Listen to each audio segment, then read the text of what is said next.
How's it going today, team? I just want to kind of touch base on a couple of things today. We're going to talk about nutritional value, or actually goals, when it comes to nutrition. So we're going to talk a little bit about fiber, fat, sugar intake, protein intake, caloric intake as far as calories. And I'm going to give you some tips and hopefully some examples that will help you understand the value, especially of fiber. And that's the thing we're going to focus most on today. Now, most people, when it comes to fiber intake, I would say approximately most folks will bring in about 8 to 10 grams a day, which is terribly low. The goal for fiber should actually be anywhere from 30 to 35 grams a day. Now, what is fiber? You have two different types of fiber. You have insoluble fiber and you have soluble fiber. Soluble fiber actually, when it comes to water, when mixed with water, it helps dissolve, but also not only that, it slows down the digestive system. Insoluble, like your grains and things like that, it actually slows the process, but it acts sort of like a laxative and helps you pass a lot of things through. So the example I want to give you today when it comes to fiber, I hate to compare people to animals or to cows, but really and truly that's what I have to make the comparison to hopefully help you understand the importance of fiber. A lot of times when, say, a farmer wants to take a cow to a show or to possibly even to the market, from the grass-fed cows and things like that, that's a source of fiber. However, when they want to lean a cow up and make the cow appear, not only appear, but make them more muscular or lean when it comes to muscle and meat, they'll actually add grain to their diet. And so what happens with a grain-fed cow, they lean up. If you've ever seen a show-quality cow horse versus a one that actually grazes on the grass and things that you see when you drive by, the difference is grain, and they'll look muscular. They look like they actually work out, and I'm speaking of the grain-fed cows or the blue ribbon cows and horses. When you see all the striation in the muscle, they're much leaner and they look like they work out, but they don't.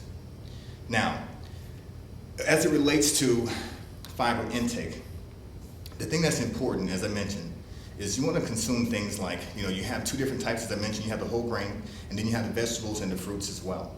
You want to look at those different choices, and I'm going to share some things, different items that will help you along the way. So when it comes to soluble types of fiber, you have oatmeal, you have apples, lentils, you have beans, you have flaxseed, and things like that. I'm also going to include a list out there on Facebook as well. But insoluble, we're talking about the whole grains. We're talking about wheat, bran, seeds, nuts, brown rice. And again, remember, the insoluble really it serves as a laxative, and it helps you pass the food out your system. And also, when it comes to anything that's fatty, it brings it right there with it. So it will definitely make you more regular, so to speak, and you will use the restroom more often. However, you should gain some consistency there. The next thing I want to talk about is fat. The goal for fat, total fat grams that you should bring in a day, we're going to start off a little bit higher than I like. We're going to go anywhere from about maybe 50 to 45, but I need to get you all the way down to 40 grams a day. So 50 to 45 grams of fat a day, but we're going to bring you all the way down to 30 grams of fat a day, okay? Now, next thing I want to talk about is sugar. When it comes to sugar, especially women are estrogen creatures. And a lot of times when you have cravings around your time of month and things like that, or even when you're pregnant, that estrogen craves sugar. And so when you drink a lot of juice drinks and things like that, you're feeding sugar, you're feeding estrogen, and that's not the right thing to do. And that's why, if you really look at it, women have a much more higher instance of cellulite, whereas men don't. It's because of the estrogen levels that women have over men. Men have small amounts of estrogen in their body. So women in particular, you definitely want to decrease the amount of sugar. And men as well, but the thing, sugar just feeds fat, and that's what we got to make sure that we're mindful of that. And therefore, the goal is going to be about 30 grams a day for sugar with women, and men can kind of fluctuate up to about 35. But either of which, if you get it down to 30 to 35 grams of sugar a day, you should do pretty well. The next thing I want to touch on is protein intake. Protein with women, you need about 100 grams of protein a day. If you break that out, it's almost about maybe 20 grams of protein per meal.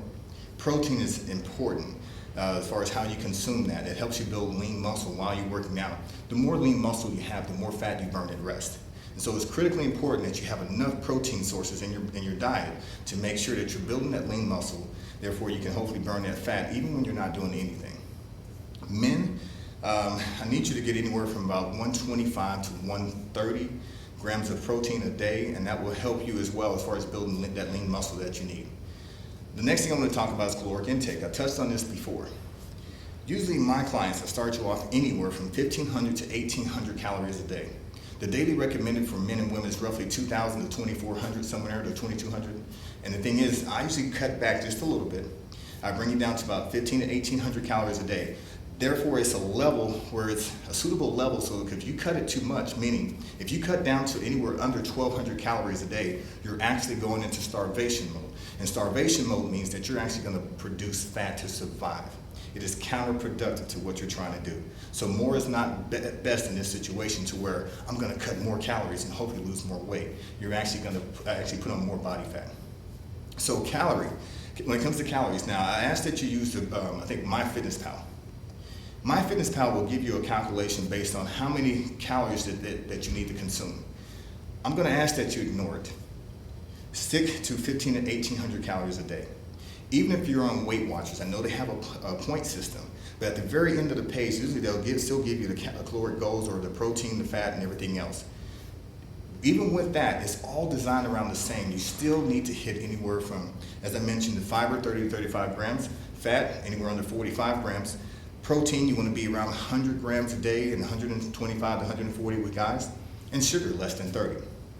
So when it comes to caloric expenditure with MyFitnessPal, I'm going to ask that you ignore the calculations as it relates to the different types of workouts and things that you include with your daily regimen, because it will make an adjustment for you.